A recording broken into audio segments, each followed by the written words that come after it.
logro en Chiapas. Y para conversar sobre este tema nos acompaña Leticia Bonifaz Alfonso, ex consejera jurídica del Distrito Federal y exdirectora de Derechos Humanos en la Suprema Corte de Justicia de la Nación, para hablar, por supuesto, de Chiapas, donde se aprobó esta nueva ley, donde no se necesita querella para perseguir a quien es el perpetrador de la violencia en contra de la mujer. Bienvenida.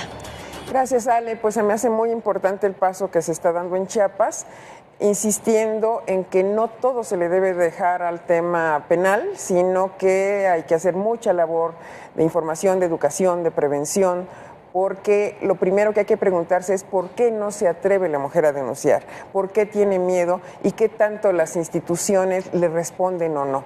Porque muchas veces van a la Fiscalía, al Ministerio Público y les dicen al rato lo va a andar perdonando, señora, entonces mejor no nos haga perder el tiempo, ¿no? Entonces yo creo que la reforma debe ser integral. Sí es muy importante que se le dé un acompañamiento a la mujer que no se atreve a hacerlo porque teme a las represalias y porque hay mucho miedo de por medio. Pero platicábamos anteriormente en el tras de cámaras sobre la educación, porque veíamos que hay mujeres, por supuesto, hay casos de mujeres, muchos, que nacen en un entorno familiar de violencia y consideran que es natural que el esposo les pegue porque el café no estaba caliente o no se lo sirvió caliente.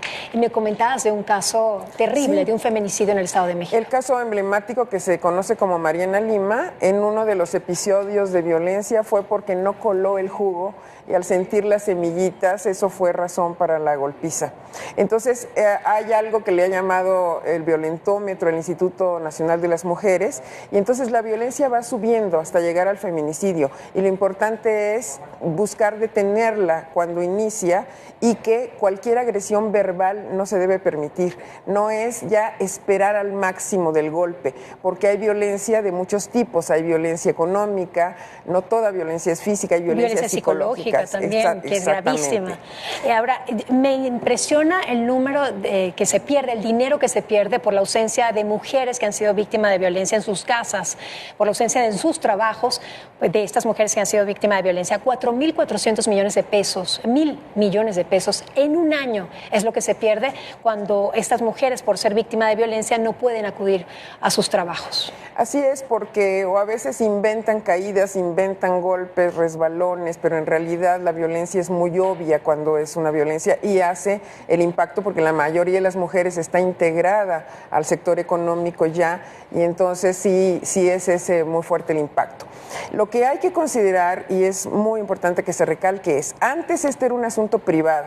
Hoy es un asunto de interés público. Por eso la reforma en Chiapas tiene que ver con decir, ya no es solo si lo quieres hacer, te vamos a acompañar a que hagas la denuncia y tiene que estar el acompañamiento también por parte de estos refugios y de los lugares donde la mujer se sienta segura, porque no la puedes retornar al mismo espacio donde ha sufrido violencia.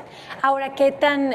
Sabemos que hay un paso bien dado en esta aprobación de la ley, sin embargo, ese acompañamiento, ¿cómo se puede dar? Porque tenemos leyes en México y, como lo comentabas anteriormente, alguien va a hacer una denuncia y en la misma fiscalía le dicen, o en los organismos de las dependencias que tratan ese tema, le dicen, no, pues vas a regresar al rato con él, ¿no? ¿Cómo hacemos para que los funcionarios públicos ataquen también este tema de fondo y no lo traten como algo menor, ¿no? Como un delito menor? Lo que se ha hecho es mucha capacitación.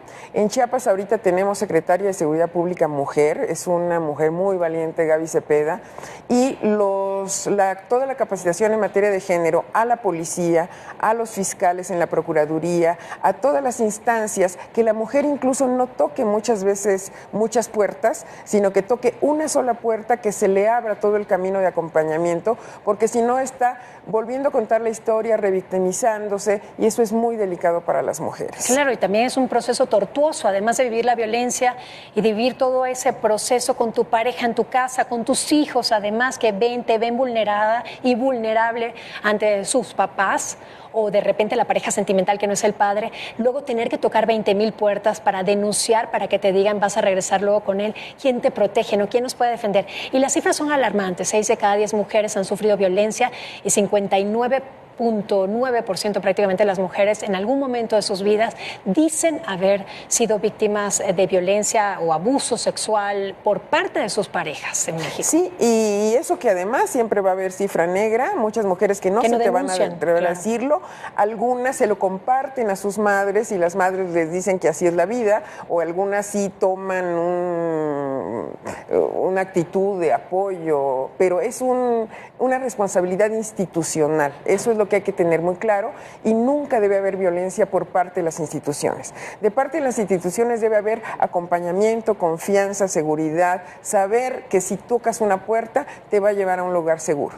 En Chiapas se da un paso importante. ¿En qué otros estados se ha dado este paso?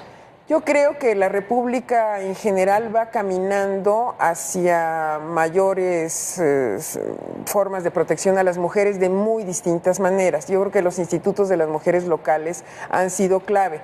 La regulación es diferente porque los códigos penales locales son diferentes, claro, pero creo que tenemos un movimiento muy importante en el centro del país y tal vez algunas deficiencias todavía en el Bajío, pero creo que la República va caminando completita hacia mejores condiciones para las mujeres.